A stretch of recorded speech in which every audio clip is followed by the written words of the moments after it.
Cockroach পার্টির যন্তর মন্তরের বিক্ষোভ ছড়িয়ে পড়ছে দেশের বিভিন্ন প্রান্তে, যার সর্বশেষ দৃষ্টান্ত দেখল কলকাতা।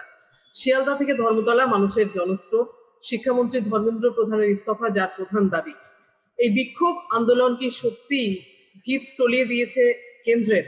মাঝরাতে মোবাইলে রেকর্ড করে প্রধানমন্ত্রীর ভিডিও সম্প্রচার সেই ইঙ্গিতই দিচ্ছে। কোথা থেকে এত শক্তি পাচ্ছে জেন জি?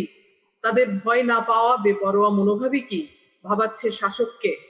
আমরা কথা বলবো এই নিয়ে। আমাদের সঙ্গে এই মুহূর্তে রয়েছেন ফোর্থ পিলার উইথ দ্য পিপলের editor in chief Sudipta Sengupta. আমাদের সঙ্গে আমাদের আরো একজন অতিথি যোগ দেবেন। আর সুদীপ্ত দা, এই যে জেন জির এই বেপরোয়া মনোভাব যেটা বারবার আলোচনায় উঠে আসছে, তারা ভয় পাচ্ছে না, এবং এই যে শাসককে ভয় না পাওয়ার যে বার্তা তারা পৌঁছে দিতে পারছে, এটা নিয়ে কি সত্যিই চিন্তিত এই মুহূর্তে শাসক? এবং এই এখনো পর্যন্ত যা পরিস্থিতি দেখে কি মনে হচ্ছে, এই আন্দোলন কি অবস্থায় রয়েছে?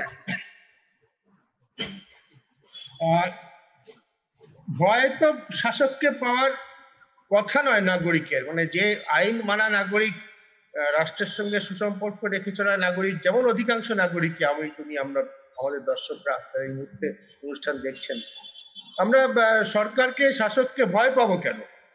ভয় পাবে তো পাবে তারা যারা আইন ভাঙছে, যারা সরকারের সঙ্গে রাষ্ট্রের সঙ্গে শত্রুতা করছে, তাদের ভয় পাওয়ার কারণ আছে। সাধারণ নাগরিকের তো ভয় পাওয়ার কোনো কারণ নেই।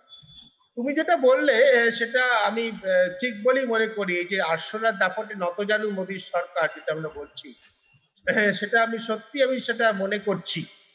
আমার মনে হচ্ছে যে দেখে শুনে যে এই 3টি কৃষি বিল প্রত্যাহারের দাবিতে যে কৃষকদের আন্দোলন, যাতে দিল্লি অচল হয়েছিল মাসের পর মাস, সেই আন্দোলনের পরে এতখানি নরেন্দ্র মোদীর সরকারকে বিপর্যস্ত, অসহায় এবং দিশাহারা তার 12 বছরের শাসনকালে কখনো দেখিয়েছি বলে আমার মনে হয় না।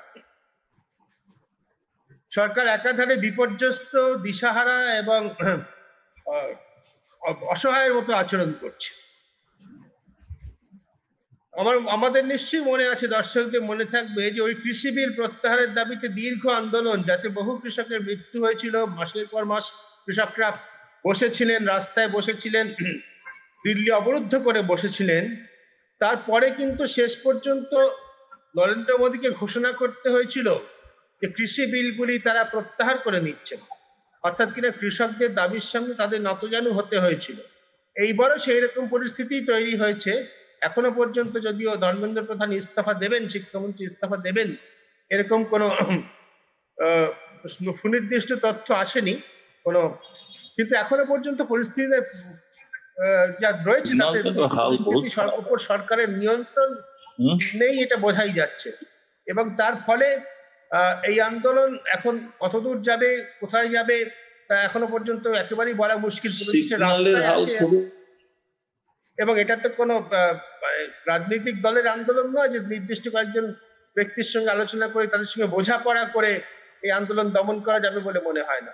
সুতরাং সেদিকে আমাদের দেখতে হবে গতি প্রকৃতি কোন দিকে যায়। আমি যেটা বলছিলাম সোফিয়া, সেটা হচ্ছে যে এই আন্দোলন কোনো নির্দিষ্ট রাজনৈতিক দলের পতাকা নিয়ে হচ্ছে না, যেটাতে এই বিজেপি সরকার খুব অভ্যস্ত, খুব স্বচ্ছন্দ বোধ করে।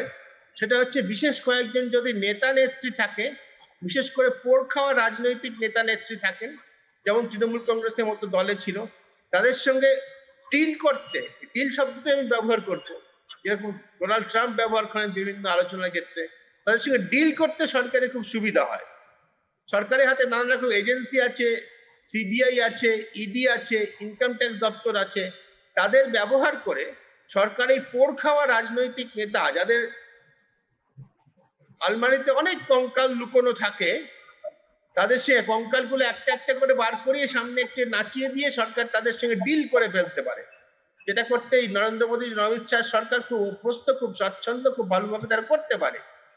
কিন্তু এই যে তরুণ ছাত্রছাত্রীরা যারা রাস্তায় নেমেছে, তাদের তো এরকম কোনো ইতিহাস নেই, তাদের সুইস ব্যাংকে টাকা নেই, তাদের এমন কোনো ইতিহাস নেই যাতে তাদের সঙ্গে ডিল করাটা সহজ হবে। সুতরাং এখানেই আমি মনে করছি নরেন্দ্র মোদী, অমিত শাহ সরকার, যারা এই ধরনের ডিল, পোড় খাওয়া রাজনৈতিকদের সঙ্গে, রাজনৈতিক নেতাদের সঙ্গে ডিল করতে খুব স্বচ্ছন্দ বোধ করে, যে ডিল করাটাই ছাত্রদের সঙ্গে এত সহজে হবে না, সমঝোতা করা, বোঝাপড়া করাটা হবে না। ছাত্ররাও যেই জন্য চাইছেন যে প্রকাশ্যে আলোচনা হোক, কারো বাড়িতে বা অফিসে নয়। এই পর্যন্ত এখনো পর্যন্ত আমার পর্যবেক্ষণ। So